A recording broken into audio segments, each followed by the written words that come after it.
Hello, my beautiful star. 你好,早上好. 안녕하세요. Konnichiwa. Let's talk about cultures. That's what we are doing here. And I think upbringing is one of the most important aspects of every culture because it differs greatly, but it also impacts you in a very significant way. It basically decides how you're gonna live your life. But apparently, upbringing differs very greatly, I would say, in North America, in Eastern Europe, and in Asia. But let me give you a quick disclaimer. First of all, I will share my personal impressions about the upbringing in these areas, but also what I realized, I came to the conclusion that actually upbringing in China and in Ukraine is extremely similar. I even noticed that Chinese culture and Ukrainian culture have much more things in common that you may probably know. So first of all, let's talk about praise. Praise, I think, is an inseparable part of North American culture in general. People are constantly encouraged. Every small step is, is applauded to. People say, good job, great job, you got this. And this is great. This is awesome. When I came here and I did have a chance to experience this type of support, maybe, for example, in some gym group classes. But I would say praise is something that is not that easily attainable in Ukraine or China. First of all, even if you did a good job, I think usually Ukrainian parents or Chinese parents, they would ask, why not even better? If you got, like 96 in the exam and 100 is the maximum score, you will probably not be praised. Of course, I'm generalizing and I'm talking about, the majority of things, but apparently every person is different and some parents may be more close to North American ones, right? In Ukraine or in China.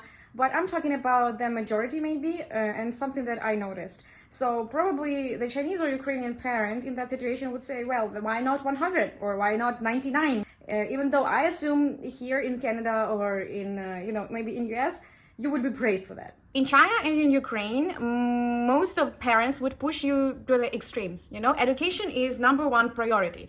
So all other things are on the side. In China, it goes to the point that you would have after school classes, additional, tutors basically all the time. Do you have free time in Chinese school? I think no, because all your life is based on getting the highest score at Gaokao and getting to the best university to make your family, relatives proud and to make this first stepping stone to build a successful life, right? In Ukraine, it's very similar, I would say. Of course, it also depends on the family.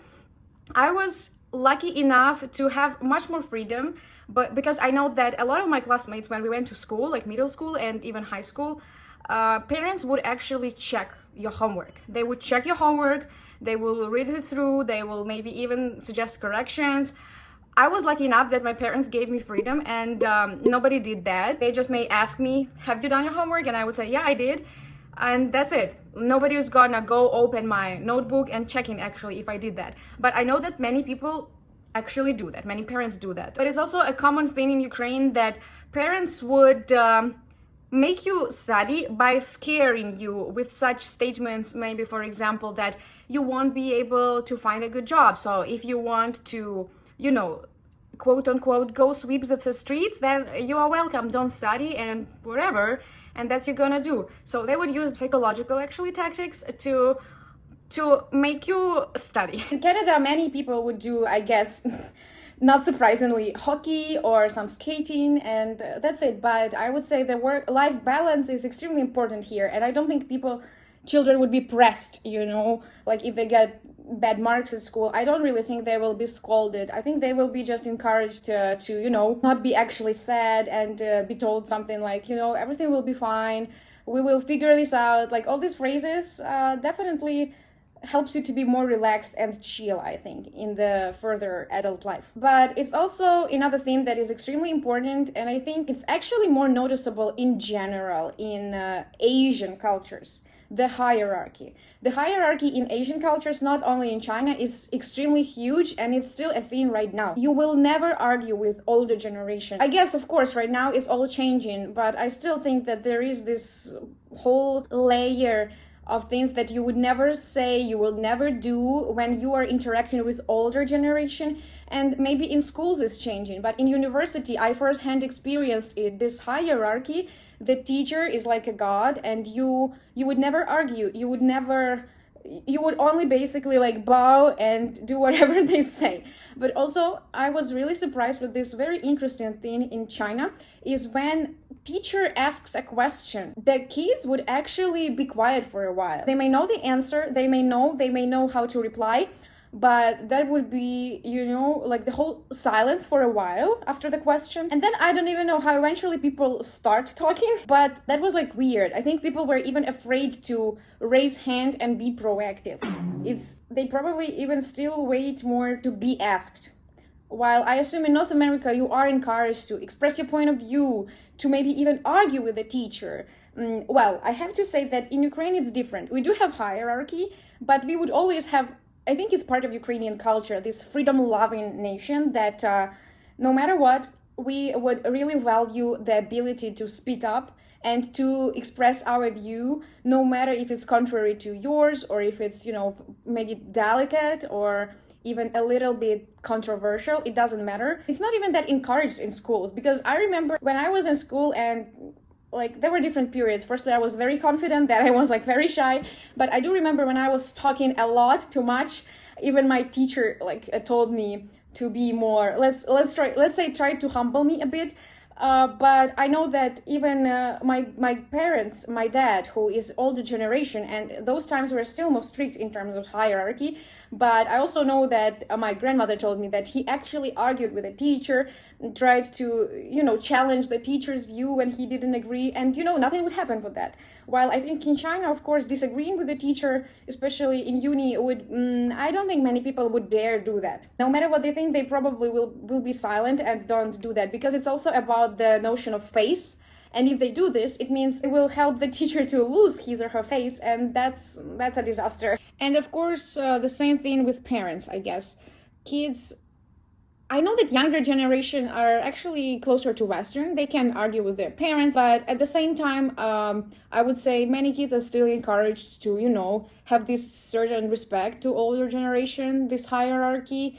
It may be reflected in some point when children, when they grow up, they still try to live closer to their parents so that they can take care of them. Or even if they immigrate somewhere, they would bring their parents with them so that they can, look after parents and always be near them. Of course, I know it's changing. Some people don't care about that, but I do have a friend who, for example, wouldn't move to other country because he wants to be closer to his parents. In Ukraine, I would say parents keep control of the kids for a while, but it still depends on the family. For example, in my case, my dad would want me to message at least every day to say that I'm alive and fine. Especially, I guess it makes sense when you're living abroad, and you don't have lots of close people nearby. And of course, that makes sense, right? To just share that you are safe and everything is fine. I know that some parents would intrude into personal affairs even more, especially when it comes to even dating or who you're living with or your major, especially when parents maybe pay for education, higher education, then they maybe even make a choice of that education.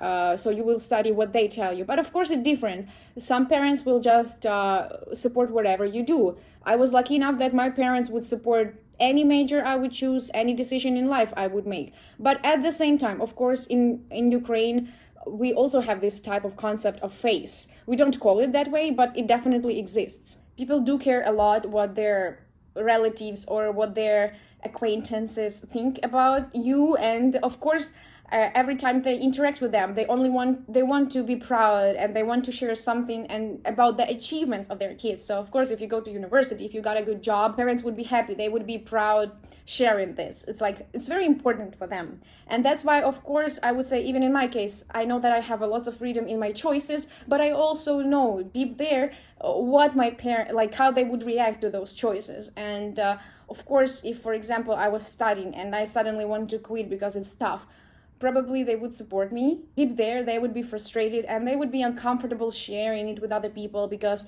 it would probably show that I am weak, I couldn't finish that, right? I'm not strong enough. While here in North America, I even noticed in Canada, people would, switch their majors after 1 year or 2 years because they realize they don't like it or they just want to pursue something else. It's actually so common here. While I did have classmates who did that, but the major reason for that actually was that they just couldn't keep up with the subject, so they would switch to something easier. That was the only maybe reason. Otherwise, I think it's not really encouraged or parents would not be extremely happy. And this type of differences in emotional expression, to maybe also make it a little bit more easy to understand, is that I am already not young. Okay, I'm young, but I'm not a kid, right? But still, when I'm talking to my parents and if it's cold outside, they would still remind me to wear a hat, or like my parents would literally ask me, are you wearing a hat? Wear more clothes, like don't get sick, or wear warm socks, wear warm jackets, and everything like that. And they would also constantly make sure if I had meal, if I'm eating well, if I'm getting enough nutrients, enough vitamins, like if my diet is well balanced, right?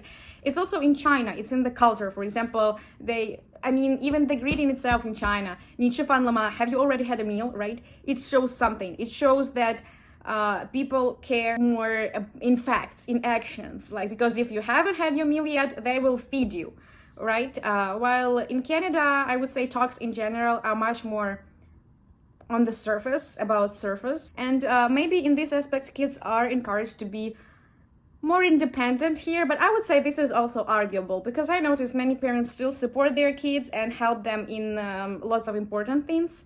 So I wouldn't say that kids here are that independent, or as independent as it's generally believed. But I guess probably in life decisions, parents in Asia and Ukraine do have a bigger say than maybe Canadian parents. They probably would help you, but they would still wait for you to make the final decision. While in Ukraine, yes, they will still help you make the decisions or voice their views or opinions very strongly if they disagree. So basically we can say that in China and Ukraine, love is care. It's definitely not words. While in Canada, it's more, gentle. It's words of encouragement, love, and everything like that. And this is also maybe about praising. As I mentioned, in Ukraine, people would praise, and it also depends on the culture. But that's something not easily achievable. Like, you would be praised for something extremely huge. While in most other cases, I think you would be just pushed to achieve even more, right? In China, it's definitely the same. I think in China, people also would either ask, why not better?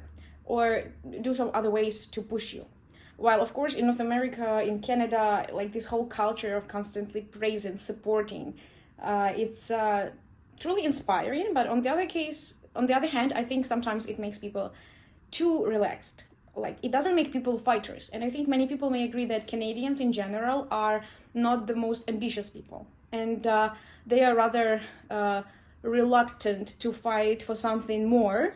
And when they have something already comfortable, they don't really feel this urge to fight for more, to achieve more, to constantly, to be, they don't have that in their gene, I think. And that's probably part of the upbringing, right?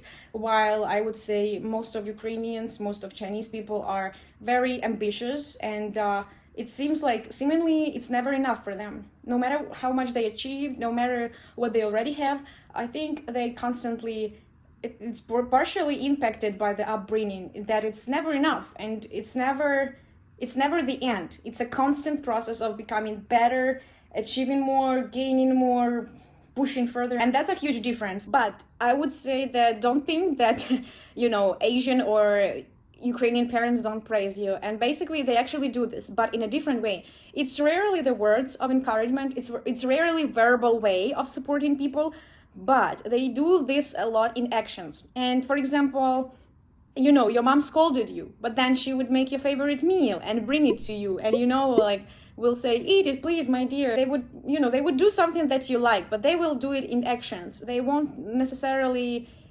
say anything, but they definitely will share this love and support in other ways, more tangible ways, I would say.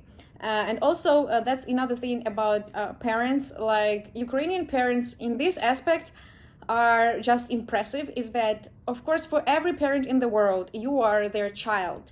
No matter how old you are still their little baby, and they want to pamper, treat you with everything the best in this world. And Ukrainian parents, no matter what age you are, if you visit them, they will just load you with tons of food, treats, yummies, and so to send you home and know that you are eating well, you are having everything you need. Chinese parents are also similar to that, but from my observations, I would say Ukrainians are unbeatable in that type, because Even in unis, when we were living in dorms, me, my parents, my roommates' parents, every weekend we would get these huge bags with all these meals. And you know, these meals they send, it's not that they take lots of time to actually cook, and that's hundreds of them.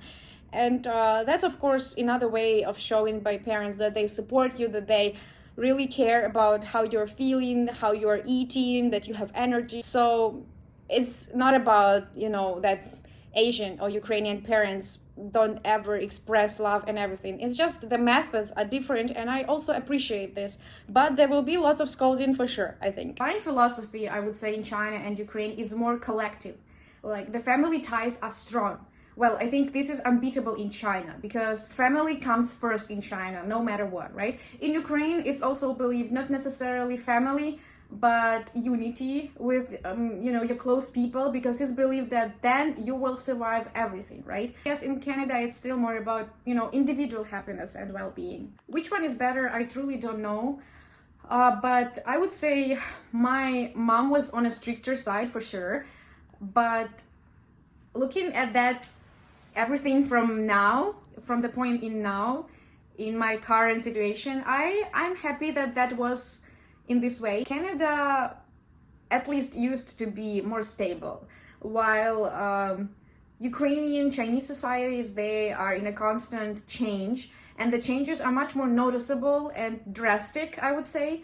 And of course, people have to be more flexible, more in that fighter mode, more of a survivors, adaptable, because otherwise you would just not survive, right? So that makes sense. So it's, yeah, upbringing is also dictated by some other factors, like economic factors, historical factors, surroundings. Let's also not forget that it's very different depending also if you're living in more rural and distant areas or more in big cities. There are so many factors, but sometimes parents choose what they just believe would help you become stronger and more successful in your future life. At least I think that's what my parents did, and I'm happy because it was a great combination of both freedom but also some guidance and some pushing where it was needed to push, and I'm happy with that. Guys, tell me what you think about the whole thing of upbringing and the differences in cultures. Maybe there are some points you actually disagree with me, and I think it's fine, because as I said, I'm expressing my subjective opinion. Plus, I also want to know that many people are different, and in the same country, in the same city, parents are also very different. But it's just, I express something that I think is commonly seen. But I definitely want to hear what you think about this. Mwah!